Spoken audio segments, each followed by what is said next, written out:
Andhra Pradesh, Telangana NCC గ్రూపుల విభజన ప్రక్రియను త్వరలో పూర్తి చేస్తామని NCC deputy director general Madhusudan Reddy తెలిపారు. శ్యామలానగర్లోని ఎన్సీసీ గ్రూప్ హెడ్ క్వార్టర్స్లో మధుసూదన్ రెడ్డి సందర్శించారు. ఎన్సీసీ లేని జిల్లాలలో ఎన్సీసీ ఏర్పాటుకు పూర్తి స్థాయిలో కృషి చేస్తామని తెలిపారు. రాష్ట్ర వ్యాప్తంగా 1600 కళాశాలల అప్లికేషన్లు పెండింగ్లో ఉన్నాయని, అన్ని సౌకర్యాలను పరిశీలించి త్వరలో అనుమతి ఇస్తామని అన్నారు. ప్రతి గ్రూప్లో ఎన్సీసీ అకాడమీ ఏర్పాటు చేయడమే కాకుండా కడప ఎన్సీసీ పూర్తి స్థాయిలో ఏర్పాటు చేస్తామని తెలిపారు. జై హింద్ ఎవ్రీవన్. నేను air commodore V Madhusudan Reddy, deputy director general NCC Andhra Pradesh and Telangana directorate నుండి గుంటూరు గ్రూప్ యాన్యువల్ ఇన్స్పెక్షన్ కోసం వచ్చాను. గుంటూరు గ్రూప్ ఒకటి మనది ఎన్సీసీలో one of the larger groups of Andhra Pradesh. ఇది యాన్యువల్ ఇన్స్పెక్షన్ ఒక రొటీన్ ప్రాసెస్. మాకు ప్రతి ఇయర్ నేను ఒకసారి ఇన్స్పెక్షన్ చేయాల్సి ఉంటుంది. యాన్యువల్ ఇన్స్పెక్షన్ కోసం వచ్చాము. ఇన్స్పెక్షన్ ముఖ్య ఉద్దేశం యాన్యువల్ ఇన్స్పెక్షన్ అయితే సైడ్ లైన్స్లో వేరే కూడా ఉన్నాయండి. వేరే ఏంటంటే ఇప్పుడు ఆంధ్రప్రదేశ్లో ఫస్ట్లీ బైఫర్కేషన్ జరుగుతుంది. Andhra Pradesh directorate, Telangana directorate bifurcation చేస్తున్నాము. వెరీ సూన్, త్వరగానే అయిపోతుంది. మేము కేసు పంపించాము సెంటర్కి, అప్రూవ్ అయిపోతుంది. ఆంధ్రప్రదేశ్ గవర్నమెంట్ ఆల్రెడీ ఒప్పుకున్నారు. ఈ డైరెక్టరేట్ మనం మిగతా ఫెసిలిటీస్ అని ఇస్తామని ఒప్పుకున్నారు. సో అదొకటి ఉద్దేశం. అది చేస్తే సెగ్రిగేట్ చేసిన తర్వాత ఆంధ్రప్రదేశ్లో 5 గ్రూపులు ఉన్నాయి. కాకినాడ, వైజాగ్, విశాఖపట్నం, కాకినాడ, కర్నూలు, తిరుపతి, గుంటూరు.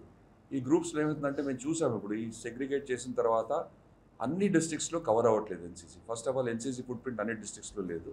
ఇప్పుడు అన్ని డిస్ట్రిక్ట్కి స్ప్రెడ్ చేయాలి ఎన్సీసీని. అది చేయాలంటే మేము రీఆర్గనైజేషన్ చేయాలి. విదిన్ దిస్ గుంటూరు గ్రూప్లో రీఆర్గనైజ్ చేయాలి. కొన్ని యూనిట్లు మూవ్ చేయాలి, కొన్ని యూనిట్స్ని ఎక్స్పాండ్ చేయాలి. ఎక్స్పాండ్ ఎందుకు చేయాలంటే మాకు ఇప్పుడు ఆల్రెడీ ఎక్స్పాన్షన్ ప్లాన్లో 26,000 వేకెన్సీస్ వచ్చాయి మనకి. ఆ 26,000 వేకెన్సీస్ ఇలా నేను ప్రోరేట్గా డిస్ట్రిబ్యూట్ చేయాలి. ప్రతి గ్రూప్కి ఇంత డివైడెడ్ బై 5 అని చేయలేము. అది ప్రతి గ్రూప్కి రిక్వైర్మెంట్ ఎలా ఉంది, స్ప్రెడ్ ఎలా ఉండాలి. మెయిన్లీ మన ఇష్యూలు, గుంటూరు గ్రూప్ ఇష్యూలో కొన్ని డిస్ట్రిక్ట్స్లో అసలు ఎన్సీసీ అనేది లేనే లేదు. Will have to spread. ఆ ఎన్సీసీ ప్రజెన్స్ ఉండాలి. That is one.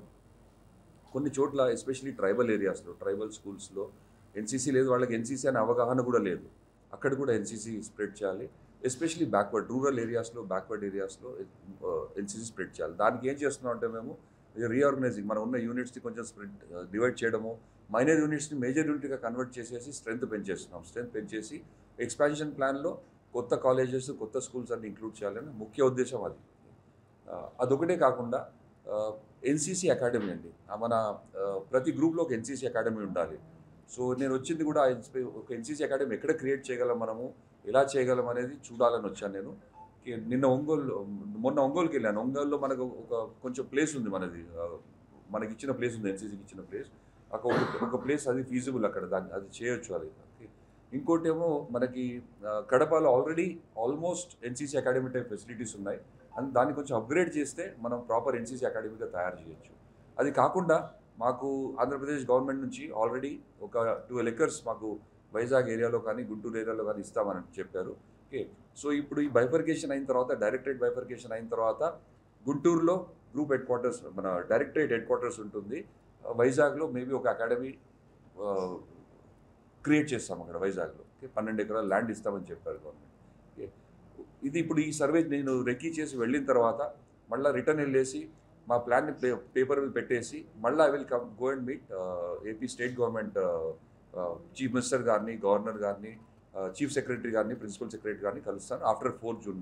That is my action plan. ఇలా చేస్తే మేము అనుకున్న ముఖ్య ఉద్దేశం ఎన్సీసీ ఎలా స్ప్రెడ్ చేయాలి స్టేట్ మొత్తంలో, ఎక్కడెక్కడ మెయిన్లీ రూరల్ ఏరియాస్కి చేరట్లేదు, అది చేరాలి, అవగాహన కల్పించాలి, స్టూడెంట్స్ ఎన్సీసీలో తీసుకోవాలి. Everybody should be benefited. ఇప్పుడు ఏమవుతుందంటే మెయిన్లీ మేజర్ సిటీస్, పెద్ద పెద్ద టౌన్స్లో బెనిఫిట్ అవుతున్నారు కాబట్టి రూరల్ ఏరియాస్లో తక్కువగా బెనిఫిట్స్ ఉన్నాయి. వాళ్ళకి మనం బెనిఫిట్స్ ఎక్స్టెండ్ చేయాలి, వాళ్ళంతా ఎన్సీసీకి ఎక్స్పోజ్ అవ్వాలి, మంచి సిటిజన్స్గా మనకు రావాలి.